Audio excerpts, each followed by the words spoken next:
Би энэ бэлдсэн материалтай холбоотой баасан жаргал гишүүний хэлсэн сайн бүрдүүлбэр байна гэдэгтээ бол санал нийлж байна.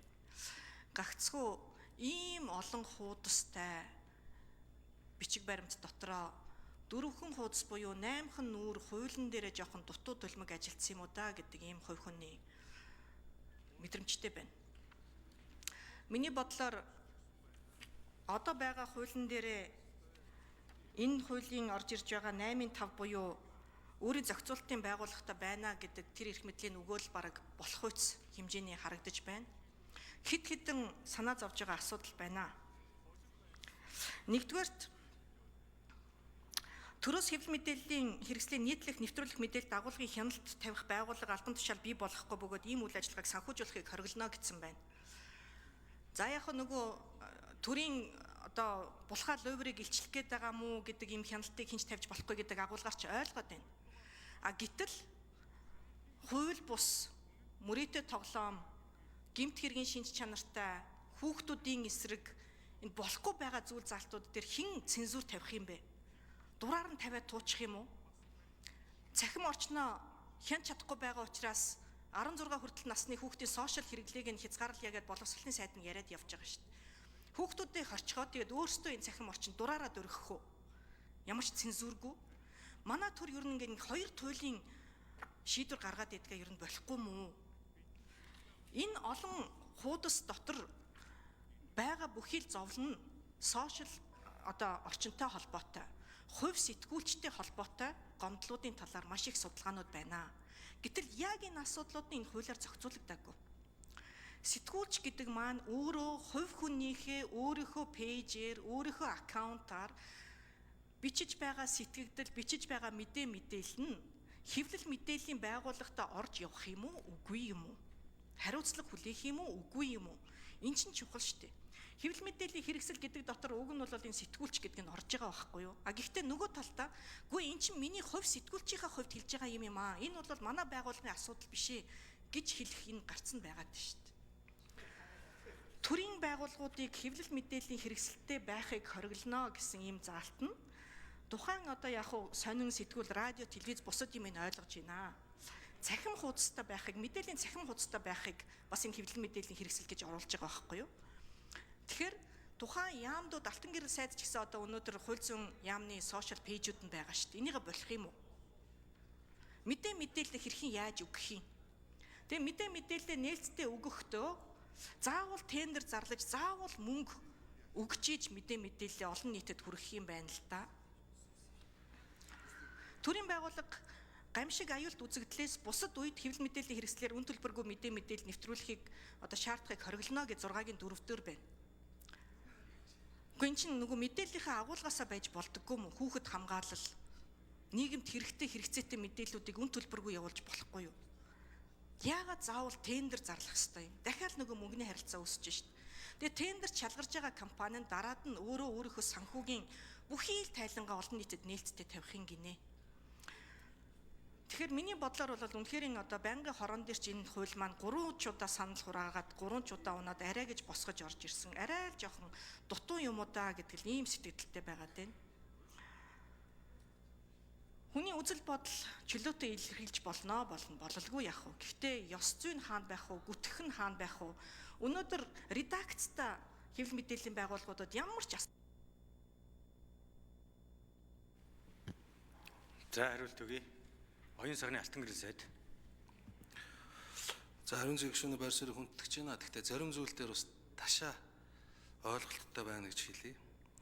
Ерөөс одоо байгаа хуулийн дээр байгаа заалт бол тэр чигтээ байгаа. Төрөөс хэвлэл мэдээллийн байгууллагад цензур тавихгүй.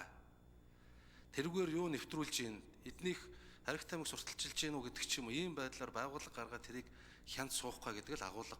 Ер нь хэвлэлийн эрх чөлөөний хамгийн гол тулгуур баг нь тэрийг оруулж.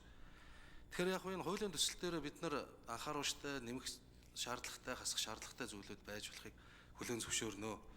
Тэгэхдээ тэр ганцхан хэрвээ манай ариун зүйн гишүүний хэлж байгаа шиг ганцхан өөрийн зохицуулалтын байгууллагадаг зохицуултыг оруулаад ирсэн бол цаана нь энэ сэтгүүл зүйн үйл ажиллагаа гэж юу хэлэх юм бэ? Сэтгүүлчийн мэргэжлийн үйл ажиллагаа юу юм? Сэтгүүлч гэж хий юм бэ? Их сурвалжаа яаж нууцлах юм бэ? одоо саяны тэр шүүмжлэлтэй хандж байгаа тэр төртөө холбоотой асуудал зэрэг үе болон харилцаа огт зохицуулалтгүй үлдэх гээд исэн юм аа. Ер нь ямар нэг зохицуултгүй байгаа учраас өнөөдөр сэтгүүлч болоо сэтгүүлчүүд учирч байгаа хүндрэл бэрхшээлүүдийг арилгах зорилгоор л орж ирж байгаа хууль. Гэтэл төр бол хэвлэл мэдээлэл хүрэхтэй хэвлэлийн төлөөлөгч, хэвлэлийн ажилтан өөрсдийнхээ захим хуудасаар бол хүрэх бүрэн боломжтой. Энэ хуулиар ерөөсө хориглоогүй.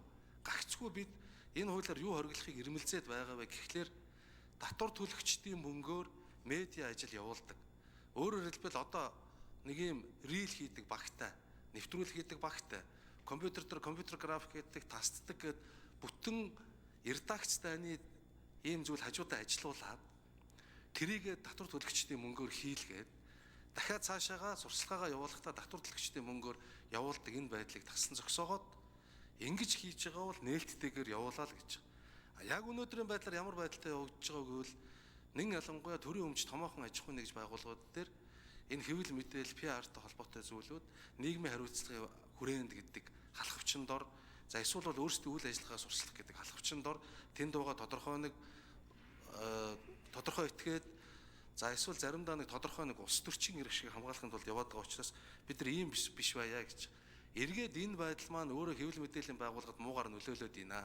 Бид нар яаж төртөө өрсөлдөх юм бэ? Тэнцээ өндөр цалин үйлс аваад хүмүүсийг аваа явчихдаг, өөрсдөө тэнцээс мөнгө зарцуулдаг. Энэ манай хэвлэл мэдээллийн байгууллагад сөргөөр нөлөөлж ийна гэдэг гомдол сэтгүүлчдийн зүгээс хилцүүлгийн үеэр маш их гарсан.